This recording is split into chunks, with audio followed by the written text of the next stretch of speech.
The resource of human life is the Buddha's enlightened light of Maitreya Buddha. That is the resource of human life. Today, Earth Store Bodhisattva's Day. Today I enlightened and saved about 50 souls. And now, there are wandering spirits, because Maitreya Buddha resides in the Yonghwa temple sanctuary. Many wandering spirits are around the sanctuary like this, coming every day. They are here, and I also sent away about 500 to 600 wandering spirits too. And now, people hearing my words for the first time may wonder, how can one send away wandering spirits? There might be people holding such doubts. But, because I send the souls away with the Buddha's enlightened light, I can send away any number of them. So, when a person lives and then dies, the flesh and bones are dead, so they are discarded, and only the soul remains. And that soul is made of light. It's made of light about this small. Because it is made of light, if that light receives the Buddha's enlightened light, it immediately receives the extinction of the form of the flesh and bones it possessed during its lifetime in an instant, and can go on to the path of samsara. Because of the form of the flesh and bones, when the soul dies, the soul cannot receive samsara. I have repeatedly taught this many times. When a person dies, even if the flesh and bones are discarded, the soul always carries around the form of the flesh and bones it possessed during its lifetime. Only by causing the extinction of that form of the flesh and bones with the Buddha's enlightened light and sending it away, can the soul come back onto the path of reincarnation. That's the point. When a person lives and then dies, there is nothing. In existing religions, when people live and die, they say things like they go to heaven, or they go somewhere like the land of happiness. Everyone says this, right? I mean, where is the land of happiness? If it exists, there is no heaven, and there is no land of happiness, understood? Where have they built a house? A place for spirits to live. Where is the place for a spirit to live? That's the question. Spirits don't have flesh and bones, that's all lies. Everyone, try dying next time. See if it's a lie, or the truth. Where is there a good place after death? There isn't one. That's why I've taught this numerous times during sermons. A person must be alive. I've said these words repeatedly. Because if you die, it's the end, I tell you. Even if a Buddha dies, that's the end of it. Saving humans even after death, that's just nonsensical talk, like waking from a dream while sleeping. How can a dead person help a living person? Therefore, when a person lives and then dies, it is the end. All people on earth must come to Maitreya Buddha. No matter how loudly they boast, boasting that their own thing is good, it's all a futile act. Try dying next time. See if I'm lying.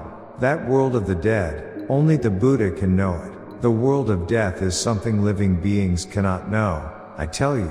But saying you go to a good place after death, does that fit with principle? It's all lies, I say. The father has passed away, and the child is sick and wandering on the verge of death. The dead father will help the child? It's all lies, I tell you. What can a dead person do? Honestly, to call such things religion, bring them out into the world, believe them, and tell others to believe, that's truly nonsensical talk, like a dream. A dead person is called a soul, right? A soul is a spirit ghost. Some people refer to ghost using the character for believe, but how is a ghost the character for believe? It's the character for ghost spirit. So, they use the character for believe because they believe in ghosts. Believe what? Ghosts? Everyone, think carefully. All people on earth must come to me, if you want to receive redemption. Because living beings' heads are so blocked and don't turn.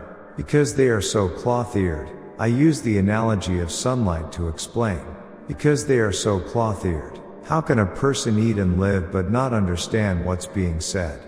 You have to understand what you're being told, don't you? People just don't get it, so I had to talk about the light of the sun. What is the light of the sun?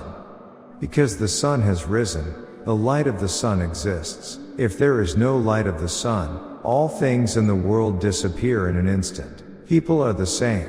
I don't know why people can't understand what they hear. If a person can't understand what another person says, how do they live?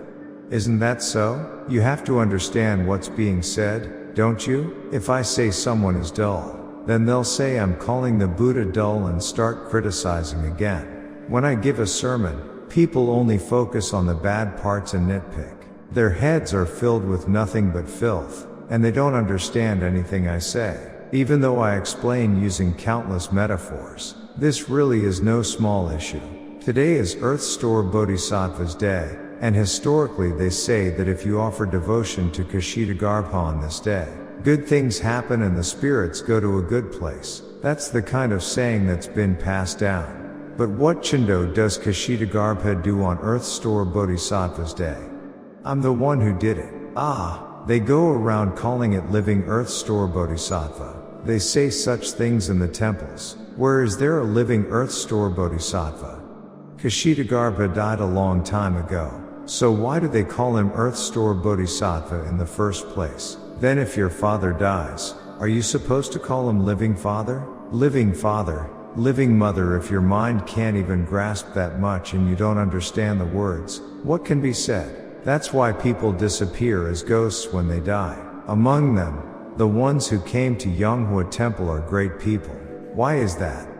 Because they are the people who paved their own path. I announced that on November 21st, Maitreya Day, I would give the commandments of Buddhism. I already posted the notice. When you take the commandments, do you know what that means? There's no point in explaining it to people who don't understand. It's like reciting scripture to a cow. Do you know how precious it is to take the commandments? When you receive it, Buddha's enlightened light enters your body. Light. When light enters, that light always remains. It does not disappear. That's why I told you, what did I say about those who receive Buddha's enlightened light? Even Chindo is done through Buddha's enlightened light. If one holds Buddha's enlightened light within their body, they can go through samsara after death. Now, think about it logically. Am I right or wrong? Do you know how precious it is to take the commandments? If someone without Buddha's enlightened light takes them, that's not real. It's just Buddhist moksha coterie. Buddhist moksha coterie. That's just karma entering the body, not the enlightened light. If someone without Buddha's enlightened light takes the commandments, it's not real. It's just moksha coterie. Moksha coterie. That's karma entering the body, not Buddha's enlightened light. Why would you put karma into it? There's no need to put karma into it. I'm not criticizing the monks, but if they're really well practiced and have spiritual power, and they hear that Maitreya Buddha came to the Saha World, could they even sleep at night? Even barefoot, without socks or shoes, they'd rush there barefoot, and even that wouldn't be enough. Instead, they tell Maitreya Buddha to leave quickly, asking why he came so early. He's supposed to come in 5.67 billion years, they say. How strange. Why did he come so soon? They even leave such comments and call. So if they know Maitreya Buddha has come, whether early or late, he's come now, so how could they sleep at night? Then what are those people basing their learning on? Shakyamuni passed away long ago, yet they sit there believing in a dead person? Shakyamuni? Really? You're born into life and become a monk. That body will never come again. So what are you sitting there doing? What are you waiting for? What did I tell you? What you can't see, what's invisible, what can't be verified, that's all a lie. Didn't I say that? It doesn't exist to begin with. If you are waiting for such things, then you are people heading in the wrong direction. Where is God? Where is God? That is why I said conventional religions believe in ghosts. When a person dies, everyone without exception becomes a ghost. However, people still haven't come to their senses. They just haven't. The people who come to Yonghwa are those who have awakened. Yet there are still many who remain unawakened. What pitiful people. Why did they even come into this world? It's because they think, I'll just eat, make money, and live well, then leave. They are not the ones who have come looking ahead into the future. That's what I'm saying. Do you realize how precious this giving of commandments of Buddhism is? People who have spiritual entities lingering within their bodies, spirits. For those who have spiritual entities in their bodies, when they receive the commandments, these spirits disappear. Why do they disappear? because of Buddha's enlightened light within their bodies. I've explained this countless times. When ghosts see Buddha's enlightened light, they vanish in just 0.1 seconds. That is why someone possessed by a ghost can never come to me because they're terrified. The answer is already clear. A spirit attached to your body is there. That spirit is not a benevolent spirit, it's an evil spirit. Do you know how harmful it is when evil spirits enter your body? At night, they prevent you from sleeping, and they disrupt the things you want to do. That's what evil spirits do. How miserable and difficult must a ghost's existence be for it to cling to a human body? Just think about it. If they went to a good place after death, why would they attach themselves to a person's body?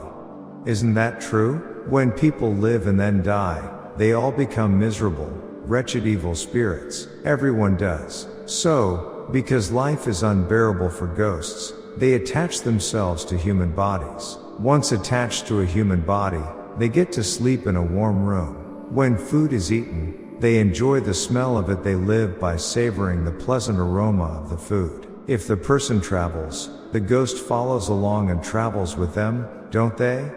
That's the fate of a ghost, because people are so oblivious and their thinking is so blocked. When they die, they inevitably become ghosts that vanish into the spirit realm. They are so cloth-eared. If there were a good place after death, why would they attach to a human body? Think about it. They would go to the good place and live comfortably. Does that make sense? Go visit a church. If you go see them doing prayer by speaking in tongues, it's quite a spectacle. Sitting like this, doing prayer by speaking in tongues, then if possessed by a spirit, the hands come apart, even while holding palms together like this, If the hands part, they sit and shake like this. Then if the spirit enters the body and causes a seizure, they rise from sitting. When they rise, they jump off the ground. It depends on the spirit. Go see sometime. How do people who speak in tongues do it? If possessed by a severe spirit, they jump about this high off the ground, causing a commotion. Crying, causing a commotion. It depends on the spirit, I tell you. If a wicked spirit enters, they hit the wooden floorboards, causing a commotion, crying and lamenting.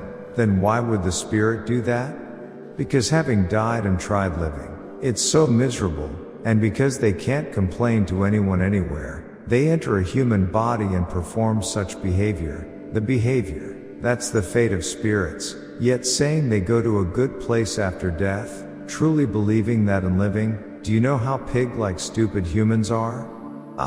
Being cloth-eared, what kind of human eats food and lives? Do you know how hard it is for spirits? That is the fate of how a dead person lives. So humans look, everyone, to perform ceremonies like Yasuji. Even the living Yasuji costs money, so to foster the good mind of enlightening living beings, I said I would give the commandments of Buddhism. If you receive the commandments, most ordinary spirits all leave completely. More than 80% of the population in our country are all possessed by spirits. They themselves live without knowing it. People must listen carefully to what I say. Thinking, that temple, I've grown fond of it and attended for a long time, so I should still attend where I used to go. Since it's the temple I attended for a long time, I must go there. There is no one in the world as stupid as that. Look nowadays, farming too. In the old days, when farming, you had to farm well for 1 mal of paddy field to yield 1 sack of rice. In the old days, no matter how well you farmed, even then, only when farmed well would 1 majigi of paddy field yield 1 sack of rice. If there was even a small loss, 1 sack wouldn't come out. It was like that in the old days. Farming, the rice seed varieties didn't yield that much. Nowadays, the yield is enormous. Usually, more than 3 sacks, even 4 sacks come out. Why is that? Why do you think that is? As time passes and eras change, one must follow that era. If a new era has come and Maitreya Buddha has arrived in the Saha World, since Maitreya Buddha's sermons have gone out into the world, if you listen to them and enlightenment comes, shouldn't you naturally learn that enlightenment and come to Maitreya Buddha? But why are you cloth-eared? Do you know how precious these commandments of Buddhism are? Of those I gave the commandments to, not a single person has died so far. If I say I'll give such a precious thing, would you be able to sleep? How wonderful it is when I talk quietly with these Buddhists who came for an audience, looking at their behavior as human beings. They don't even reach the level of a half-finished product. Half-finished product. Why is that? If they heard this themselves, they wouldn't feel good, right?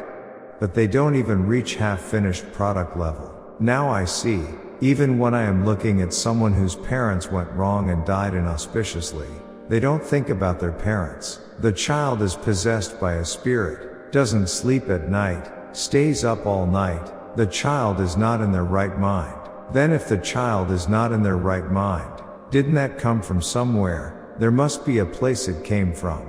If a perfectly fine person is not in their right mind, what is it but crazy? Right? Where did that come from? If the child is not in their right mind, when a person speaks, one should be quick-eared, but they are cloth-eared even when I explain. Your husband died and possessed the child. You need to perform the Chindo ceremony for the husband for the child to get better. Why don't you perform the husband's Chindo ceremony? If I ask, they say they have no money. Still, they rush to put effort into the child. Putting effort into the child is useless. Look, the grandfather died, possessed, and entered the grandchild. What use is there in putting effort into the grandchild? You have to send the grandfather away. They don't think like that, I tell you. People's heads are truly strangely wired. If the grandfather's spirit entered the grandchild, why put effort into the child? Yes or no? Are my words right or not? If you send the grandfather away, isn't the child perfectly fine? But they speak backwards. I tell them to perform the Chindo ceremony for the grandfather, and they ask what's the point, when the child is not in their right mind. They are strange people, I tell you. Even if I want to help continuously like this, when I see the attitude people have, that desire to help disappears. They sent their child to a good university, sacrificed their whole lives for that child, raised and educated them, until they were old enough to enter society, and now the child goes insane. Many people like that have come to see me. People with troubled children. Then if your child ends up like that, what will you do? They can't do anything outside. Think about it. Am I right or wrong? This is a live broadcast, and people listening to this broadcast need to come to their senses. If your child is not in their right mind, and I see that the grandfather is inside them, possessing them, then you should do a Chindo ceremony for the grandfather. They say they don't have the money for the grandfather's Chindo ceremony. But if I say to offer devotion for the son, they say yes right away. Good grief, what effect could come from offering devotion for the son? I say it to test them, and they answer immediately. Doesn't that mean they think the child is more important? Humans can be so foolish and dull. They don't understand what's being said. If the grandfather is possessing them, then you just need to send the grandfather away, isn't that it? Once the spirit leaves the body, it's clean. Why offer devotion for the child? Shouldn't you be telling the grandfather, the ghost, to leave quickly? That's why life is so hard, and people can't see the path in their lives. They say the precious Maitreya Buddha has come to the world, and I see that people are watching on YouTube endlessly.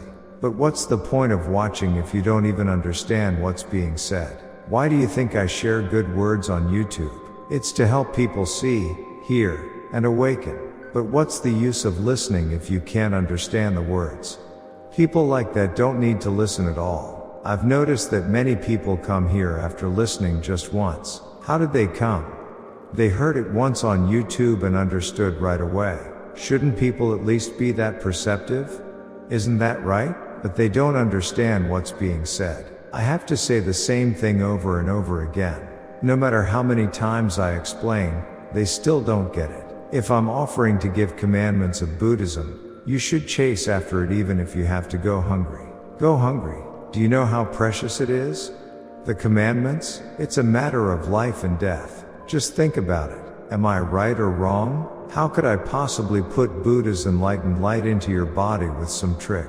People who are developing themselves don't behave like that. They hear it once and know this is the truth. I need to go there. Isn't that what you should recognize? Those who don't realize this have no growth. When you die, it's over. So what did I say? The dead can't arise interdependently. I told you that, didn't I?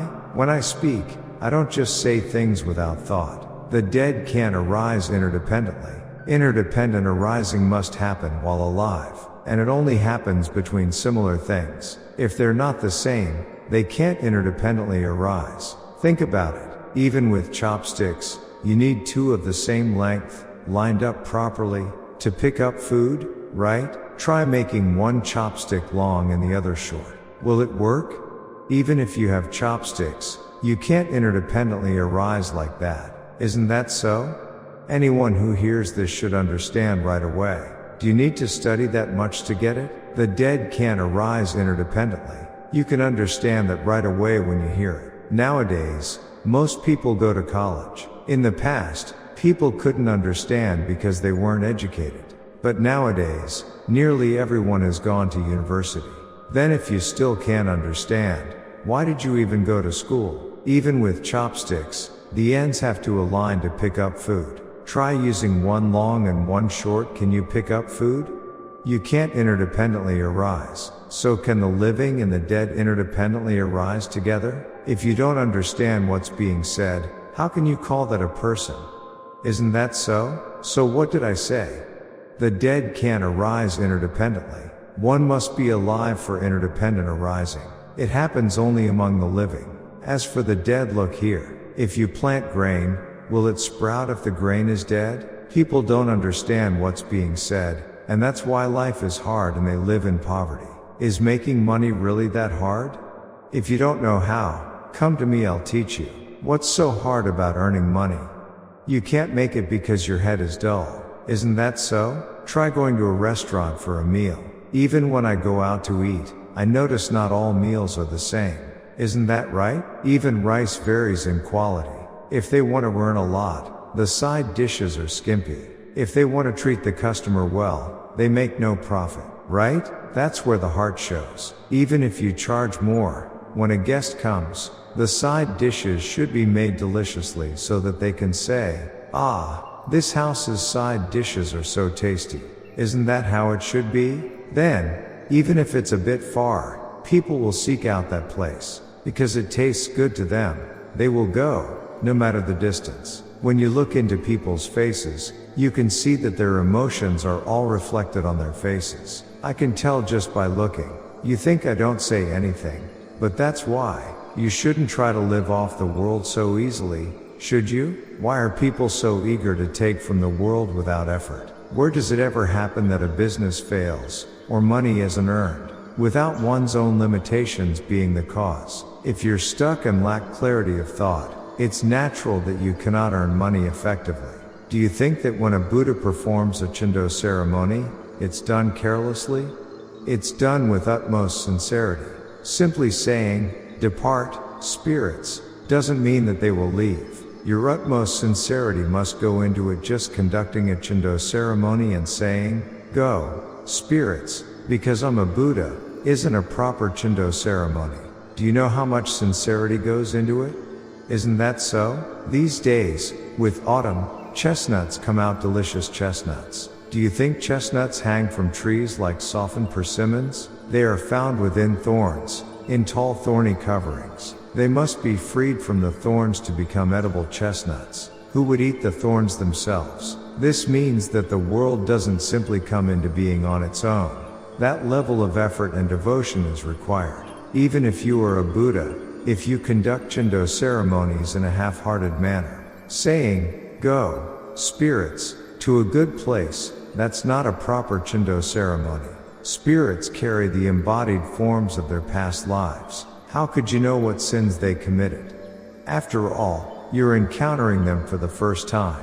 If you examine them one by one, some were good people, but many were not. Their hearts were dirty and impure. Such people are burdened by much negative karma, so a great amount of sincerity and effort must be put into eradicating their karma before sending them off, which is why the Chindo ceremony is difficult. simply chanting sutras in a superficial manner, saying, "Go." Is that a Chindo ceremony? Isn't that true? On this earth, you've likely never heard of it before Buddha's enlightened light. There wasn't a single person who knew of it on this planet. It was only when I spoke of it that people finally realized, the Buddha has Buddha's enlightened light emanating from his body. That's when they came to know. Who would have known that Buddha's enlightened light exists? Not a single person knew. Do you understand what I'm saying? Then, do monks who shave their heads and practice asceticism know about Buddha's enlightened light? Not a single one of them knows it. Do you understand? Not a single one. When you think of monks who have shaved their heads, ask yourselves whether they know about Buddha's enlightened light. That's what I'm telling you to think about. What's the use of having a mouth if you never use it? Dead people can't speak, so while you're alive, you should use your mouth to communicate and put it to use. Isn't that so? When you go to the temple, ask a monk, what is the meaning of Buddha's enlightened light? I saw that Maitreya Buddha emanates Buddha's enlightened light from his body, and when I checked, there was light. Does the monk know about the Buddha's enlightened light? Try asking them. I say, when will you use the mouth you have? Planning to use it after death? You have to use it while alive. If it's yes, it's yes. If it's no, it's no. Humans must live precisely. You can't live ambiguously, right? What's the use of hearing good stories from those unremarkable teaching sermons? Those things everyone knows without learning. Because I praise Guanyin Bodhisattva and call upon Guanyin Bodhisattva with utmost devotion, good things happen. Guanyin Bodhisattva died long ago. What good things can a dead person do? If any. Now do you understand? A person comes to the world, lives one lifetime, and goes. One must live life well and impressively before going. Understood? That body will now disappear completely from now on. Must come in a new body. In a new body. To come in a new body, how must one come? Because it's said Maitreya Buddha came to the world, has the Buddha's enlightened light in his body. And because there is the enlightened light, light comes out. Monks imitate that too. Going to an electronic store, buying electric wires, stringing light bulbs, putting them inside their clothes, putting them in like this, then installing a switch right on the side.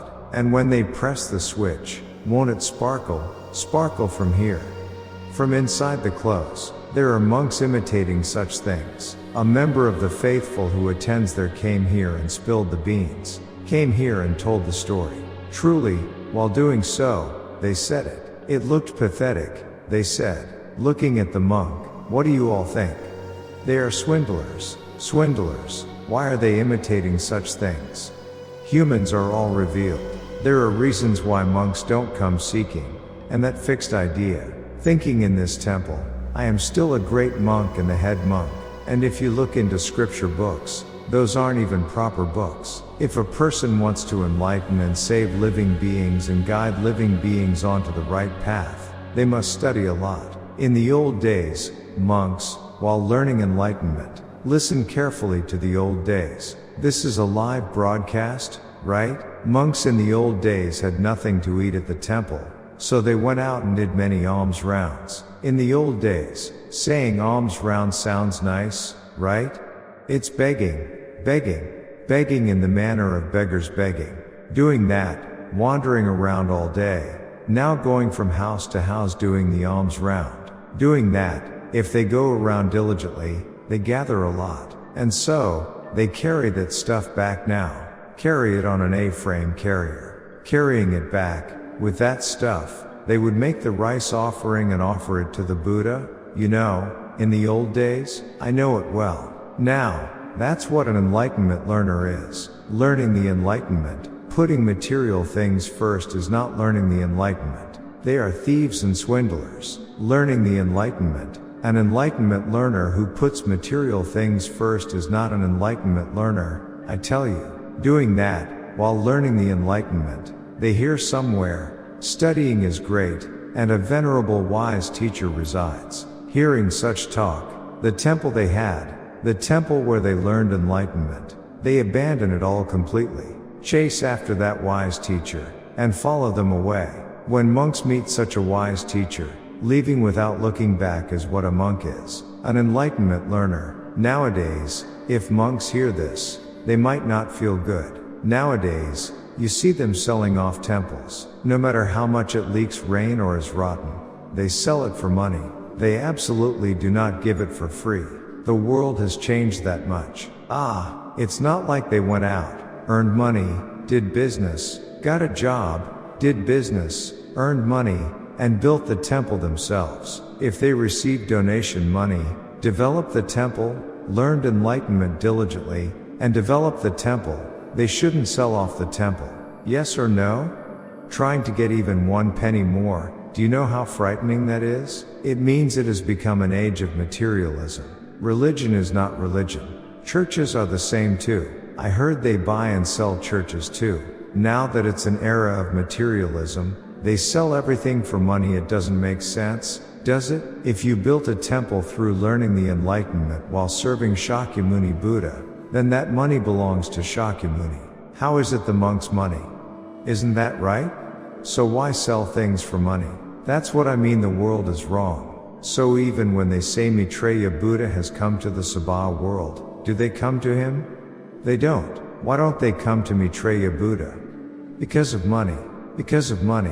What did the monks write about me on YouTube blogs? They said what's invisible, what can't be seen, what can't be confirmed is true according to them. They said, it's true, but just let us skim a little. What do you all think? Do you think I'm doing this to make money? Am I? I'm not doing this to make money. If I were trying to make money, would I be running a temple? Those people, seriously, they don't even know who I am and they talk about me. They don't know who I am. They have no idea who I am. They're not even worth the dirt under my toenails. Those people, country bumpkins, they don't know who I am. I tell you, unbelievable. Because those kinds of petty fools shave their heads and act like monks, people live and die and all turn into spirits. You need to know who you're talking to. They told me to just skim a little. Does that even make sense? Why would you go to such a temple? If you're going to spend your hard-earned money there, you'd be better off buying a meal for a beggar. Isn't that right? That's how rotten religion has become. Also, on our YouTube many of you watch it, right? Even people from churches came and left comments. I saw it. Who is Jesus? Jesus is a living being. Do you know why he is a living being? You need to live with understanding. What's the point of going to church if you don't know the meaning? Isn't that right? People live not knowing what a church is or who Jesus is. Jesus is a living being. Do you know what a living being means? Those people are as dull as pigs. They can't understand what's being said. What happened to Jesus 3 days after he died? He resurrected, didn't he? Conception is resurrection. What is resurrection?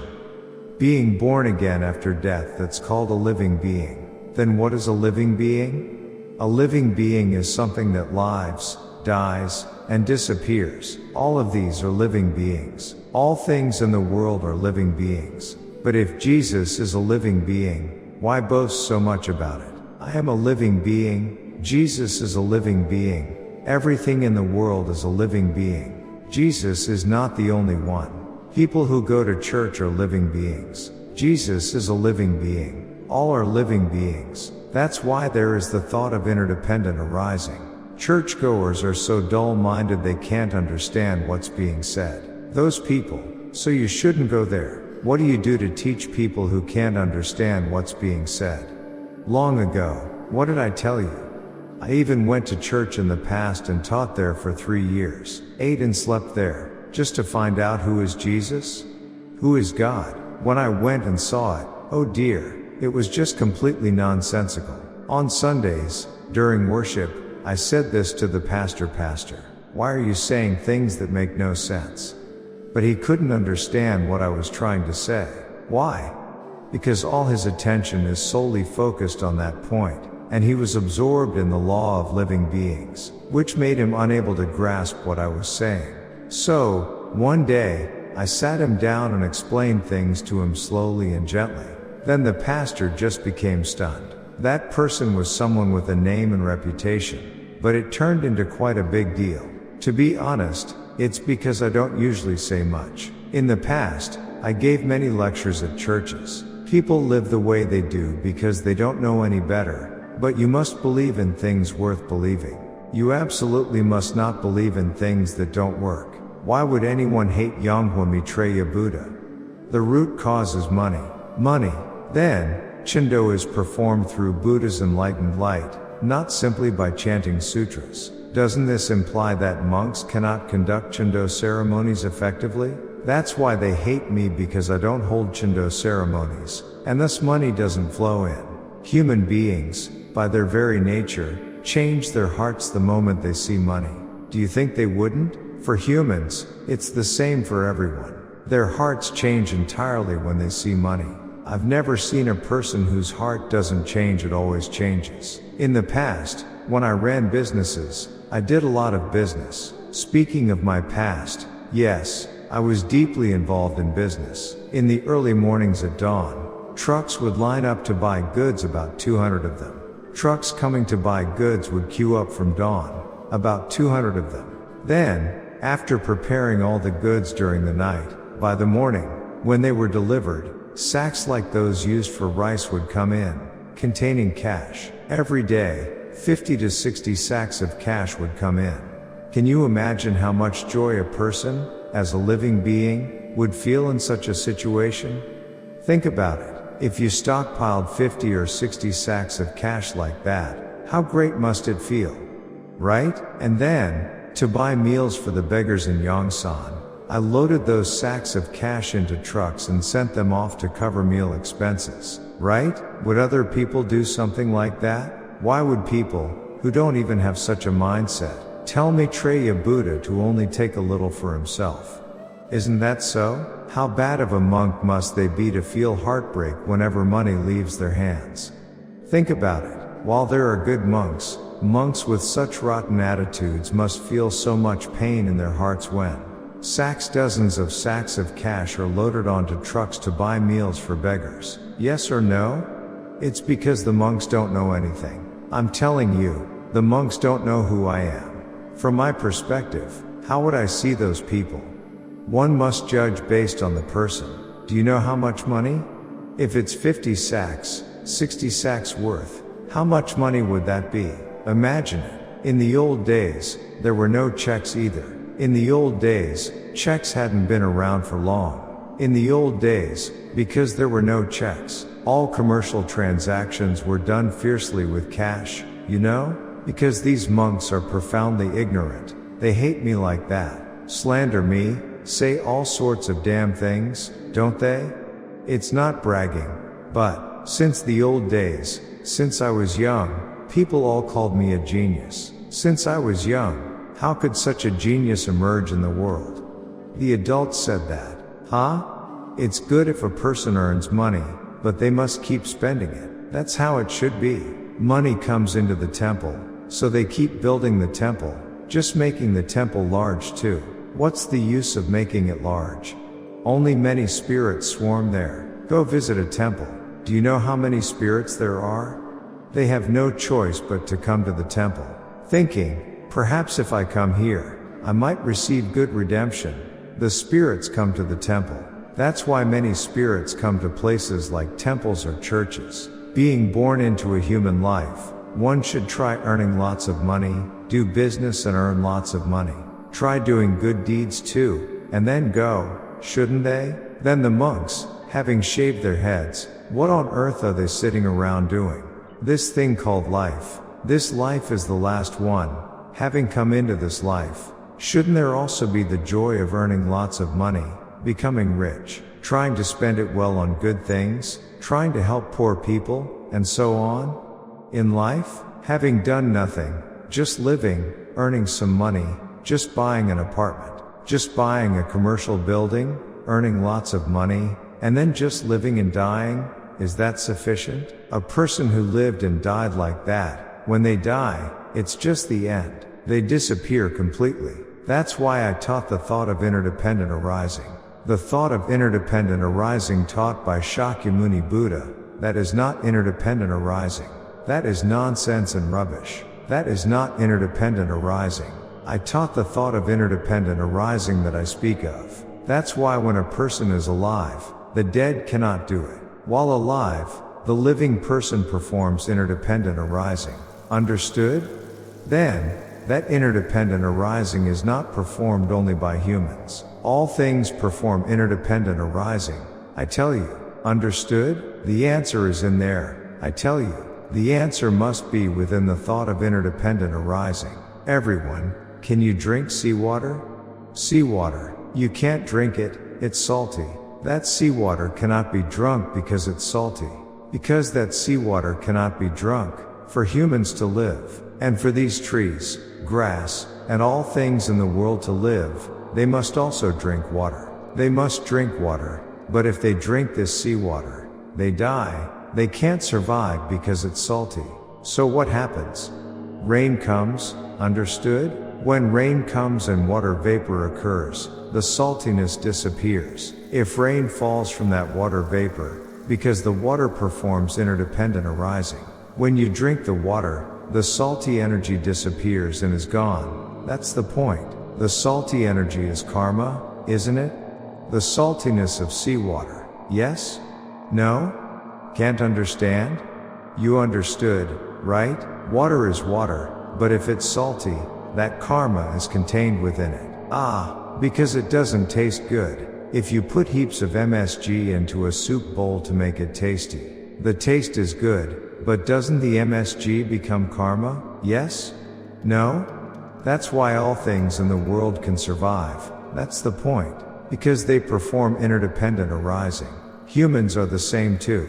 If the body lives and then dies, that corpse, who sits staring at it, it's the same as the salty water, the salt content of seawater. You have to take the dead corpse and discard it, right? If you discard it, do you know who the original owner of that person is there? The soul is the owner, right? Because that soul is alive, it performs interdependent arising again, receives the Buddha's enlightened light, and coming back to the world again is called reincarnation.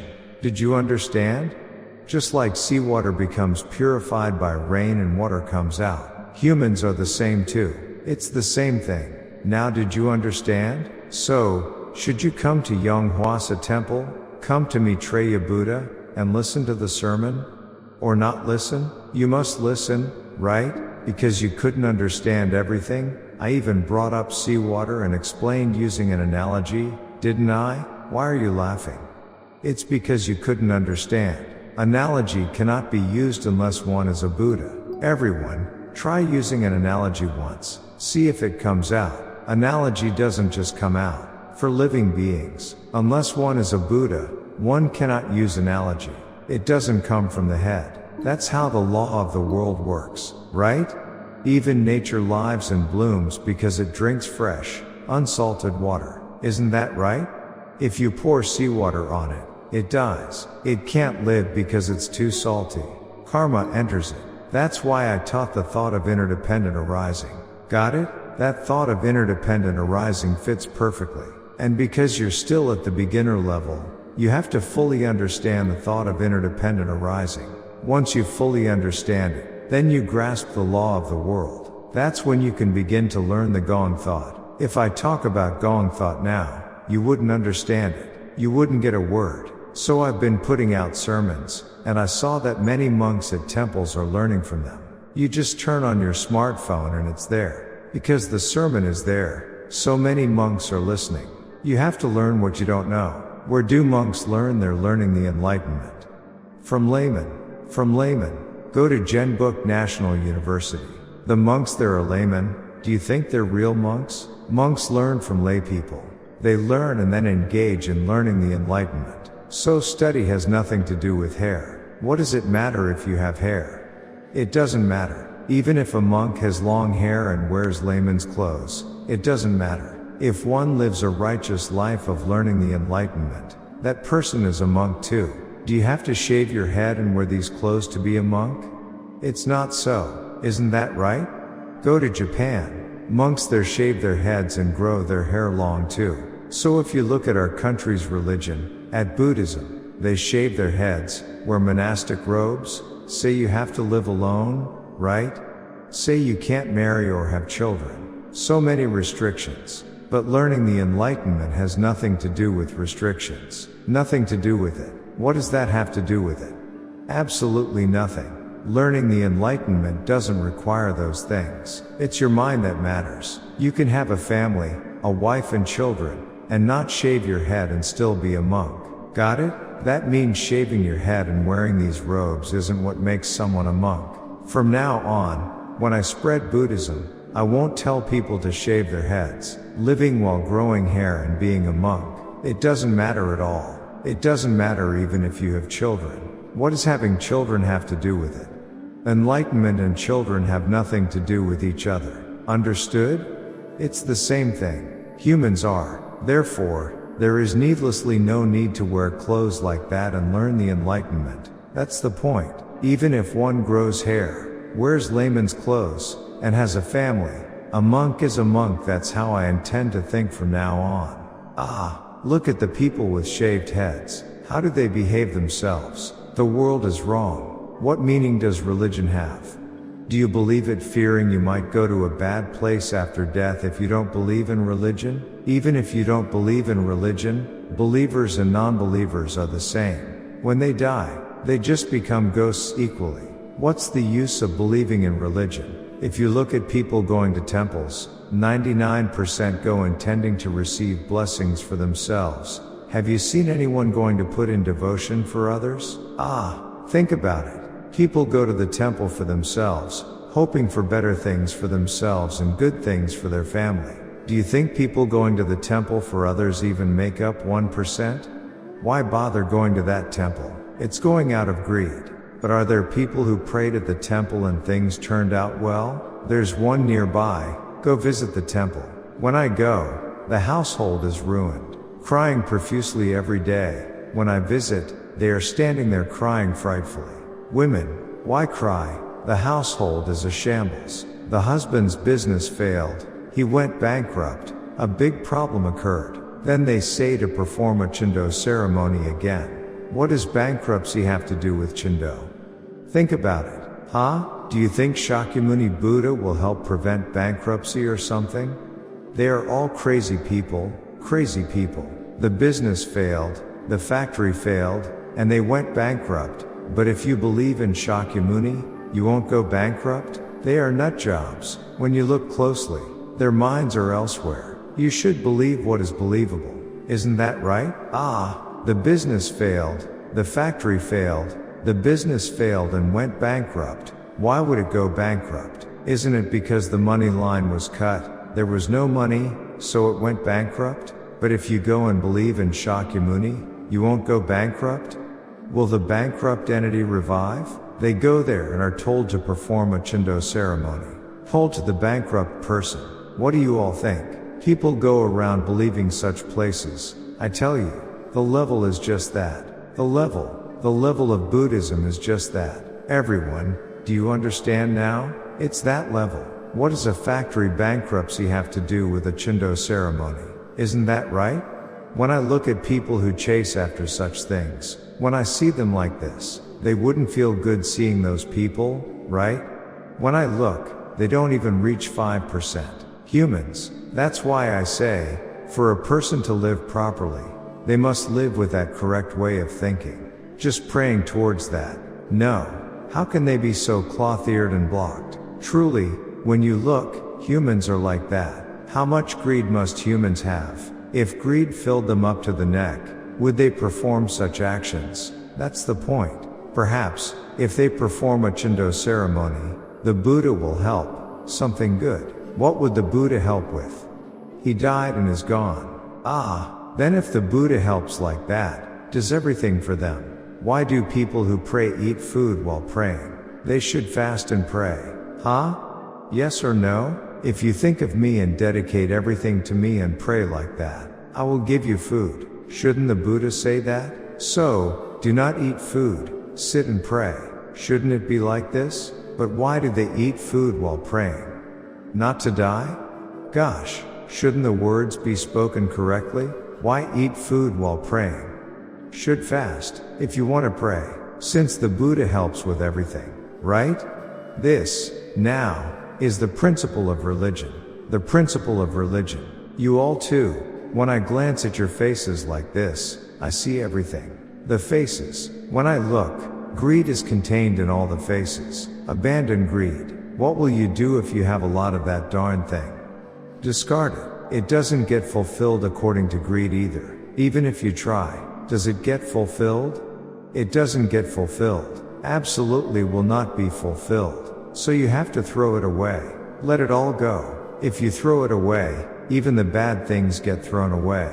How good is that if you let it go? Money is only needed while I'm alive and moving. Once you die, you don't need money. You can only use it if there's a body to spend it. You've learned a lot today, haven't you? Right? When someone tells you good words, gives you good enlightenment, you have to be quick of hearing. If someone is cloth-eared, that's the end. Life is over. If you can't understand what's being said, your life ends. I wasn't going to post the sermon on YouTube, but I did because many people need redemption. I put it there so people can listen and realize. You have to awaken. Life doesn't always offer you chances. There are only so many chances. Do you know how much effort it takes for this flower to bloom once? It blooms with all its might, but it doesn't last long. It blooms briefly and then disappears. Humans are the same. You come for a short while, make money, try different things, time passes, and then you grow old and die. Even if you want to do good, the dead can't do it. You have to do it while you're alive. The dead can't do anything. That's why I say in the sermon a dead persimmon tree doesn't blossom and doesn't bear fruit. It's all in there. There was a monk who listened just once and realized, and he came running. Just listen once. That's a famous saying. It is, isn't it?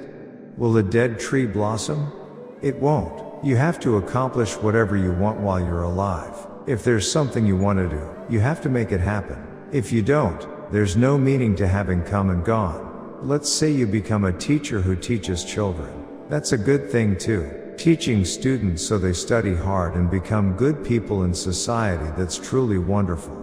It's the same for someone who runs a business. If I run a business and offer something good to people in the world, how great is that? Whatever you do, you must become the best in everything. So you came into this world, right? Then you must live life splendidly before you go. I wonder how your behind doesn't ache just sitting in your room praying all the time.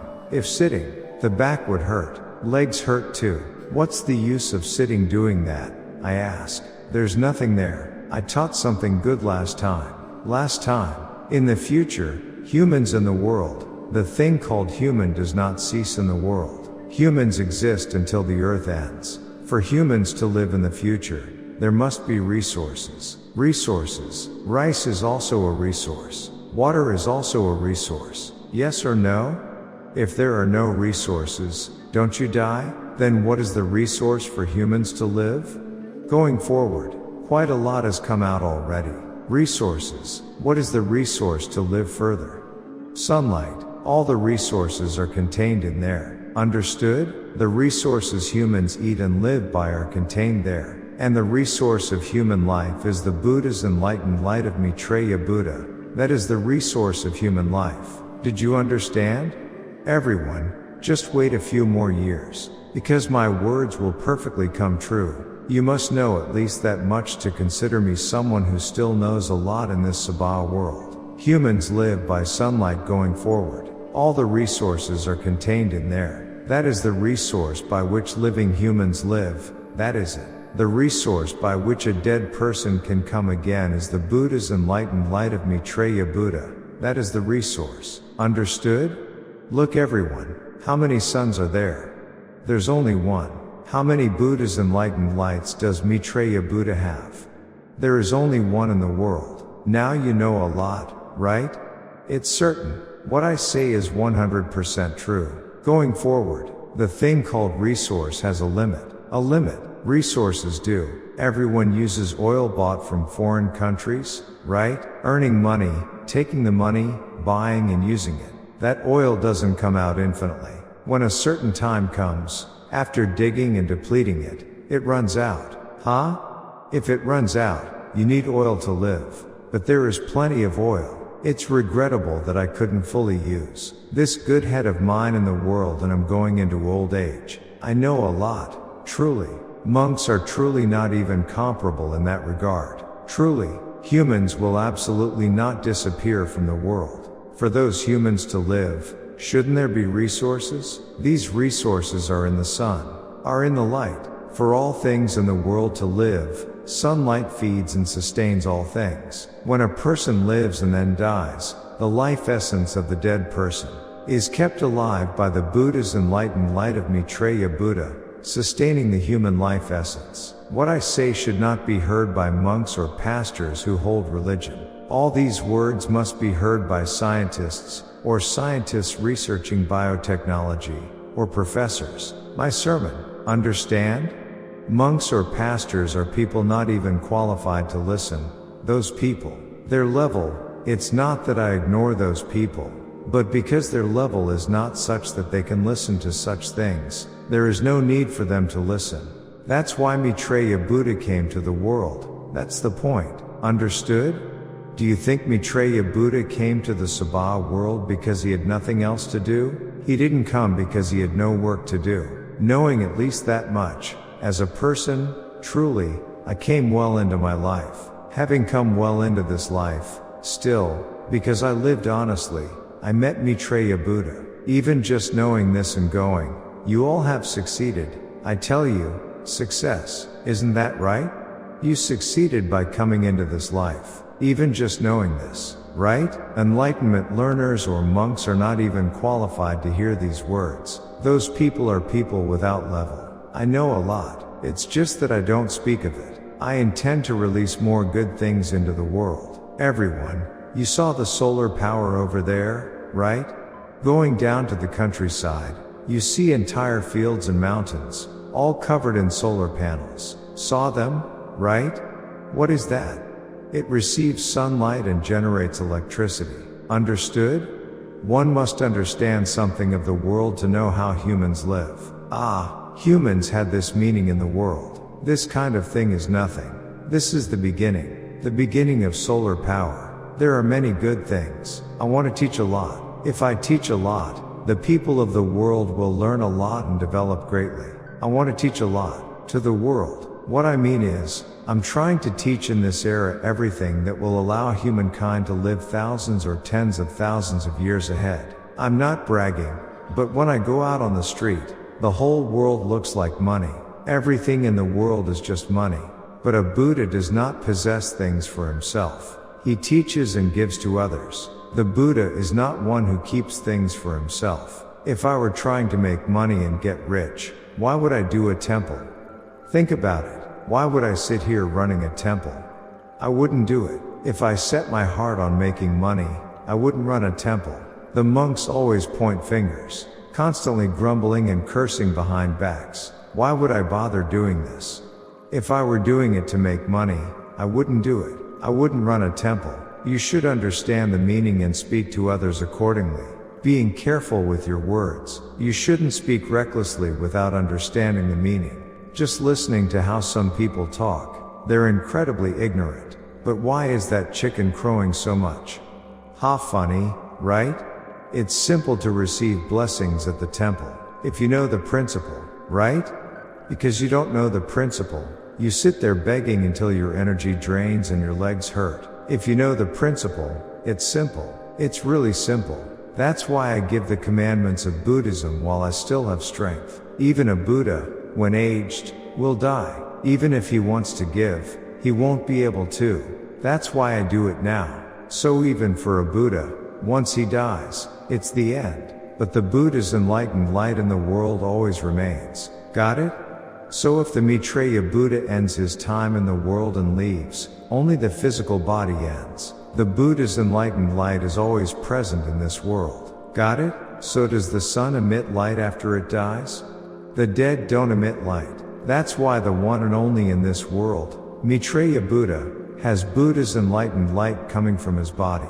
So one day, not long ago, I said this: the monks shouldn't say Maitreya Buddha should die and leave quickly, but if you want to learn the enlightenment, Then enshrine the Maitreya Buddha statue and open its eyes. I said that once. If the opening of eyes is performed, the Maitreya Buddha statue in that temple will emit the light, and the Chindo ceremony goes well. Even after all that I have done and provided, there is not a single person who truly serves the Maitreya Buddha statue.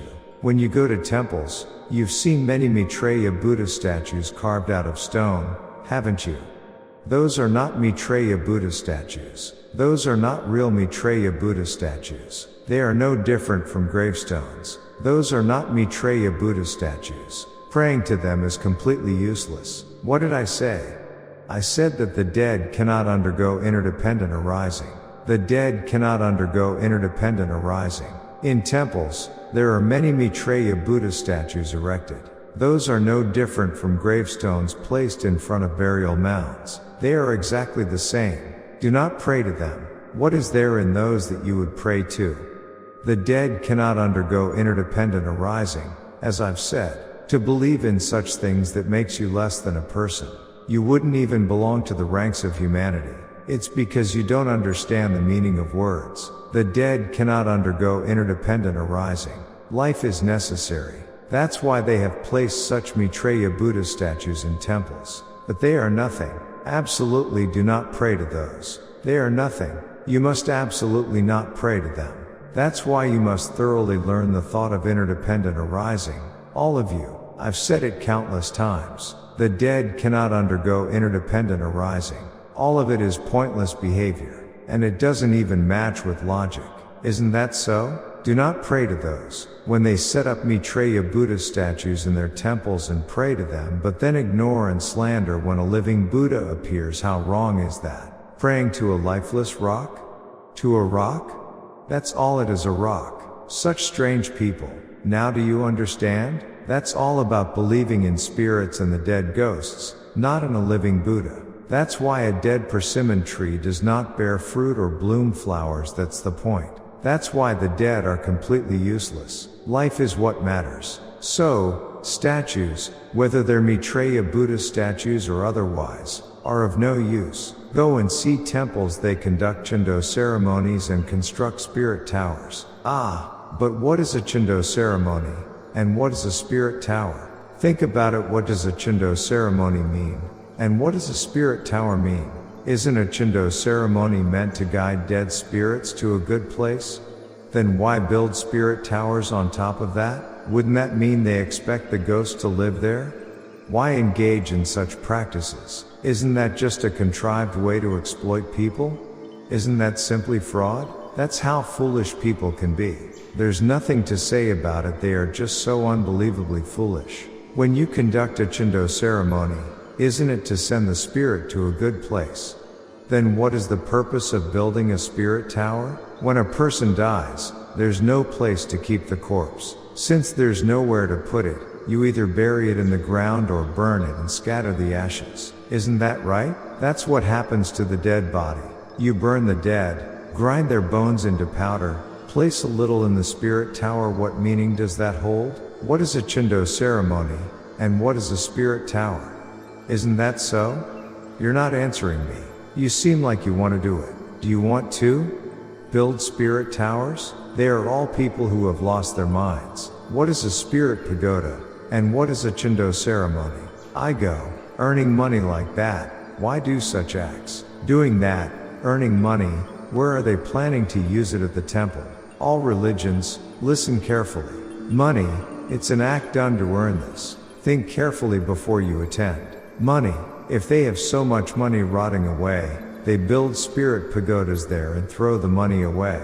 So they probably hate me, because I stop them from doing such things. Then what is that but a swindler? If someone speaks the right words and you hate them for it, that's a swindler. Yes? No? Everyone, don't be deceived by such things. Live honestly, okay? If they say such things, don't even listen. As people live, for all people in the world, 99% of their mind is occupied with money. 99%. The important thing is where you spend the money you earn. Where do you spend it? Do you spend it on good things, or do you give money to such swindlers? It depends on that. Everyone, Don't hang around such places curiously. Don't even go near them. Understood? Quite some time has passed today too. You're hungry now, right? Is it interesting? Even if a person learns until death, they die without having learned enough. You must keep listening. Only then does the mind completely open up. Then, even if they make rice cakes over there and tell you to come, you all won't even look at it. Since you already know everything, what's the use of going? Since I know everything, right? It's the same. Everyone goes thinking, perhaps if I go, something good will happen. But that perhaps is all transient, so you shouldn't believe it. You must discard it from your mind. If there is someone close around you, tell them, try receiving the commandments of Buddhism once. It will be truly good. It's good to talk about these things too. Even people with bad possessing spirits or such in their bodies, if they receive the commandments, it's truly not a lie. They disappear. They disappear, I say. It's truly good, they say. Now, from next week, they said quite a few more people can come in, right? Today too, many came but couldn't enter, and my heart ached for those in the hallway. Next week, they say many will come in. You learned a lot, right? There are countless things to learn. It's just that I don't speak of them. It's packed full. Now I will speak. So, to learn even this Gong thought, everyone must learn a lot. Then you all become Buddhas, having understood everything about the world. If you know Gong thought, you understand the whole world. You understand everything now. Because you understand, you know without seeing. Without seeing, it comes out like a formula, I tell you. Without seeing, this person walks this way, right? Then, why are you going this way? Even without asking such words, you know. If this person goes this way, you know why they are going. That, if you learn Gong thought, you can know. Then what do others say when they see that person? They say they have attained mastery, right? They know everything. So, it's time for the husband to leave work. Strangely, it's time to come home. But he doesn't come. Huh? Then if you have learned Gong thought, you know everything the husband is doing without coming home. Right from home. Ah, you are doing this now. You can know everything.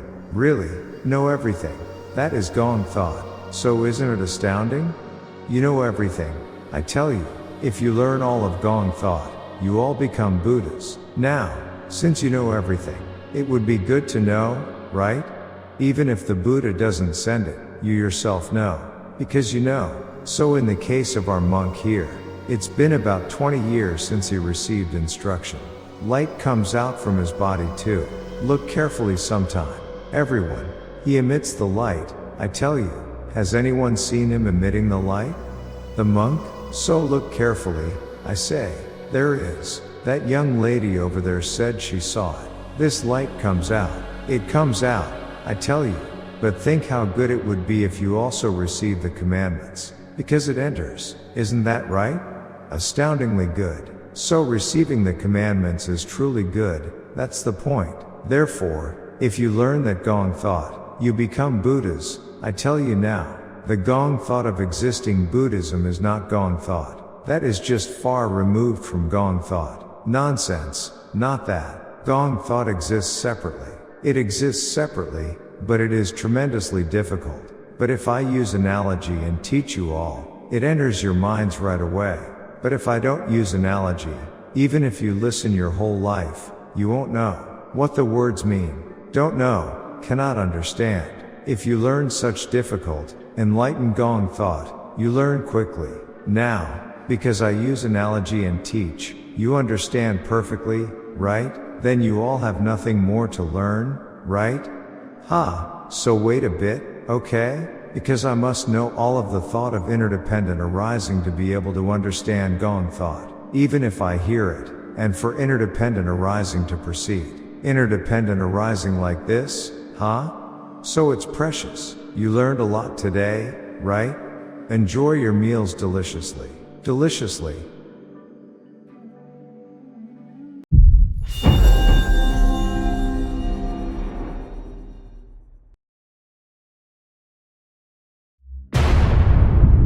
The law of all things in the universe, the Gong thought.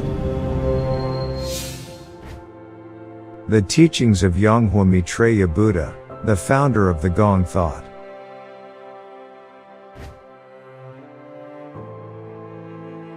An enlightened Buddha emits light from his body and saves living beings with Buddha's enlightened light. The light of the sun that creates all things is Buddha's enlightened light. And only the Buddha's enlightened light of an enlightened Buddha can make humans reincarnate. The Buddha's enlightened light of the living Buddha. That is precisely the Gong thought.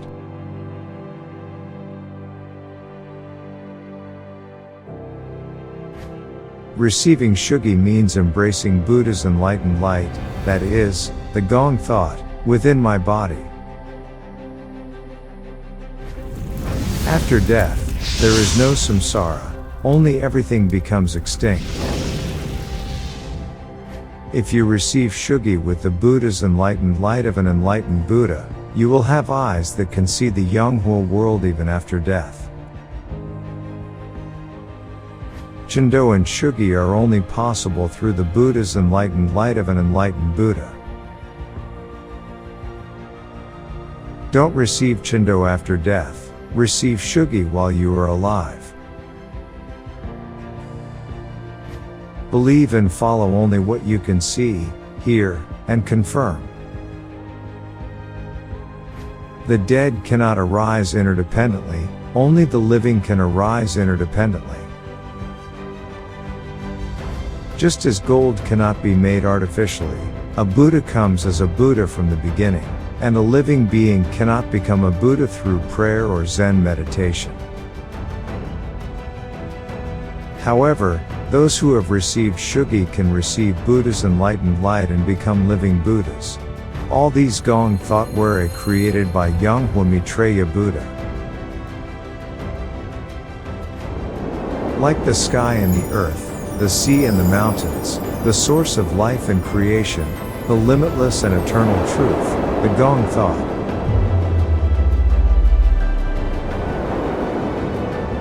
See, hear, and meet Yonghwa Maitreya Buddha's Gong thought directly every Sunday at Yonghwa Temple in Surazan Mountain, Anyang.